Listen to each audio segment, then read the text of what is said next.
Bismillahirrahmanirrahim. Assalamualaikum warahmatullahi wabarakatuh. Selamat siang, salam sejahtera bagi kita semuanya. Om Swastiastu, Namo Buddhaya, salam kebajikan. Bapak, Ibu, dan saudara-saudara sebangsa dan setanah air, sejak kita mengumumkan adanya kasus COVID-19 di awal bulan ini, saya telah memerintahkan kepada Menteri Kesehatan dan kementerian terkait untuk meningkatkan langkah-langkah ekstra dalam menangani pandemi global dari COVID-19.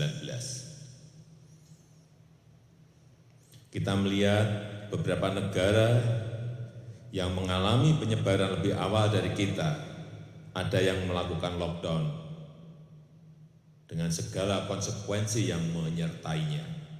Tetapi ada juga negara yang tidak melakukan lockdown, namun melakukan langkah dan kebijakan yang ketat untuk menghambat penyebaran COVID-19 ini.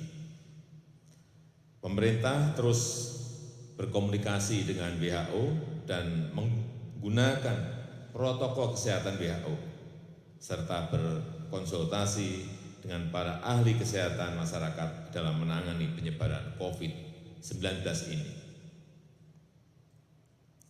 Pemerintah juga telah membentuk gugus tugas percepatan penanganan COVID-19 yang diketahui oleh Kepala Badan Nasional Penanggulangan Bencana Legend TNI Doni Monardo.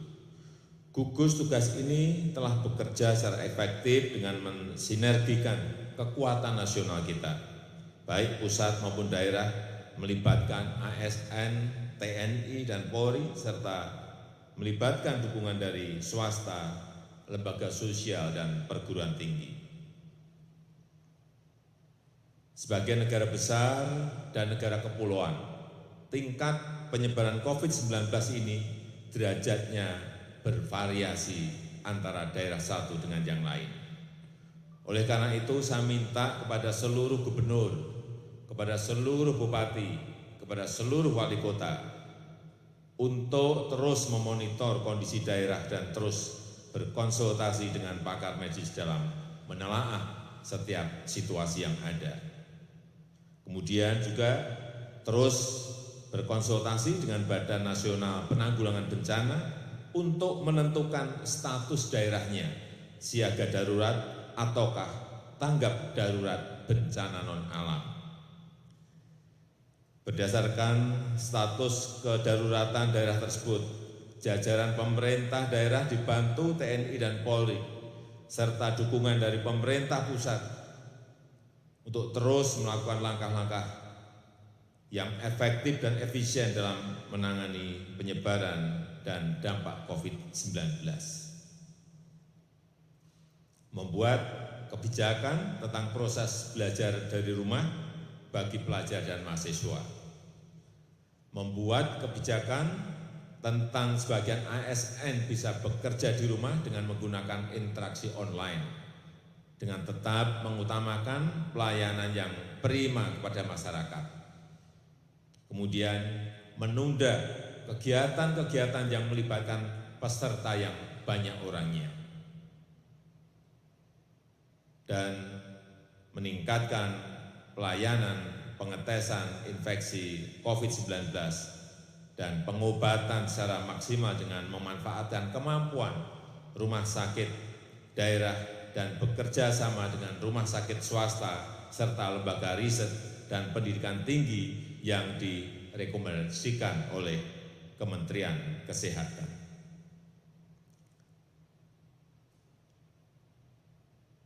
Saya sudah memerintahkan untuk memberikan dukungan anggaran yang memadai untuk digunakan secara efektif dan efisien.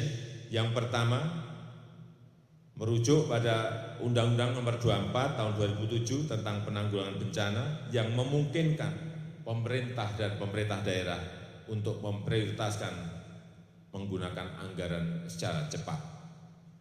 Selain itu, Menteri Keuangan juga sudah mengeluarkan peraturan dan pedoman untuk penyediaan anggaran yang diperlukan oleh seluruh kementerian lembaga dan pemerintah daerah dan gugus tugas percepatan penanganan COVID-19. Peraturan ini memberikan landasan hukum agar pihak yang relevan dapat menggunakan anggarannya dan mengajukan kebutuhan anggaran tambahan untuk menangani tantangan penyebaran COVID-19. Dampak pandemi COVID-19 ini telah memperlambat ekonomi dunia secara masif dan signifikan, termasuk terhadap perekonomian Indonesia. Untuk itu, pemerintah telah dan terus melakukan langkah-langkah cepat untuk mengantisipasi beberapa dampak ini.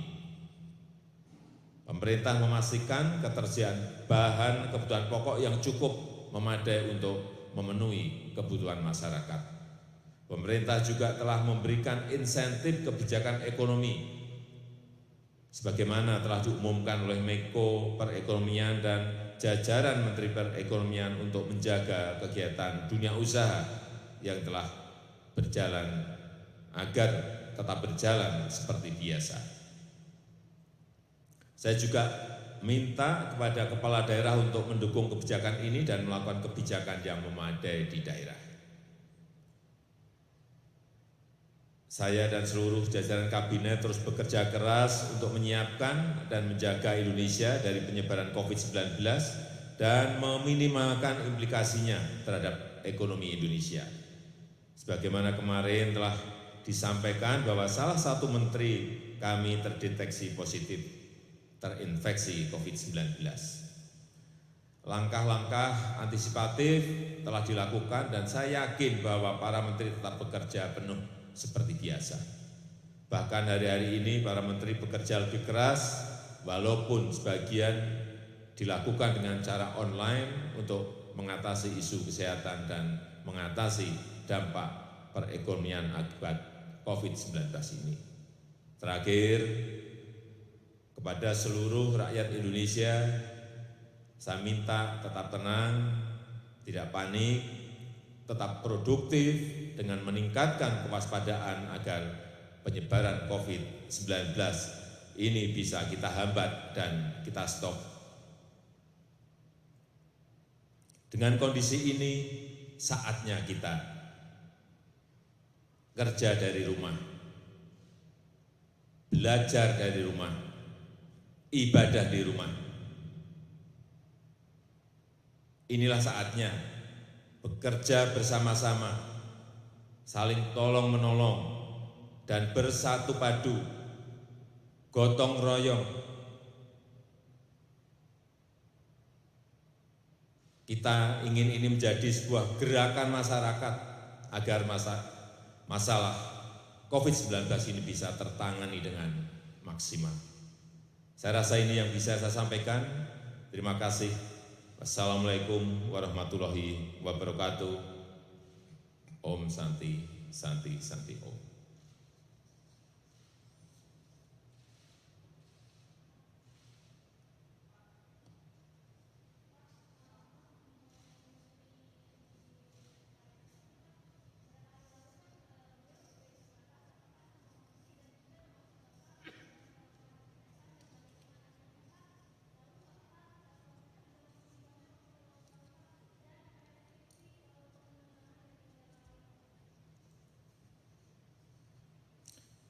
Pagi ini telah dilakukan pengetesan untuk para menteri. Hasilnya silakan tanya ke Menteri Kesehatan.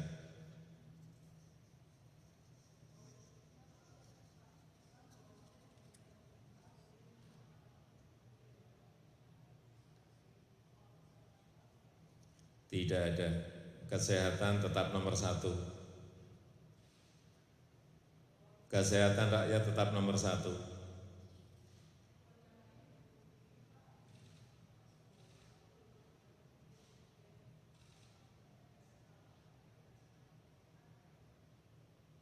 Oleh sebab itu tadi sudah saya sampaikan bahwa setiap daerah, wilayah Indonesia ini besar, setiap daerah bisa menentukan status daerahnya siaga darurat ataukah tanggap darurat bencana non-alam. Dan yang paling penting menurut saya saat ini adalah social distancing. Bagaimana kita menjaga jarak, sehingga tadi saya sampaikan bahwa kita dengan kondisi itu kita sekarang kerja dari rumah, belajar dari rumah, dan ibadah di rumah. Ya.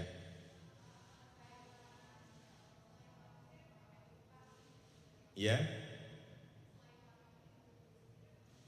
Semua sore ini